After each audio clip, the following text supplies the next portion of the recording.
vessel that you see arriving through the Duluth Ship Canal right now is the Mesabi Miner. The Mesabi Miner was built in 1977 by the American Shipbuilding Company in Lorain, Ohio. She measures 1,004 feet in length, 105 feet in width, and 50 feet in depth.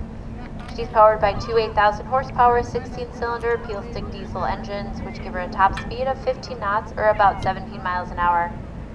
She's also equipped with a 1,500 horsepower bow thruster to aid her maneuverability in port. The Mesabi Miner has 36 hatches on her deck, which open into 7 cargo holds located below deck. These cargo holds give her a maximum carrying capacity of 63,300 tons.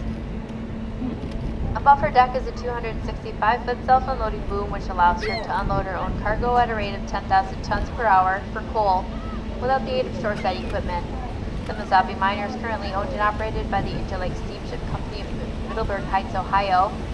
Once again, visitors, this is the 1,004-foot long Mesabi Miner, one of 13 1,000-foot or longer vessels currently operating on the Great Lakes.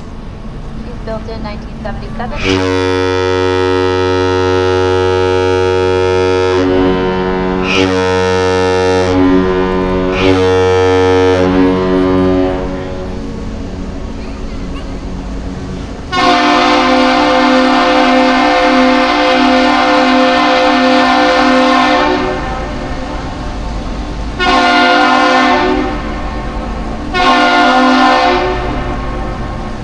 One long and two short whistle exchange that you just heard between the Mesabi Miner and the lift bridge operators, the captain's salute. Captain's salute. If you see any crew members on deck, make sure to give them a nice wave and welcome them back Can't trust anything on the internet.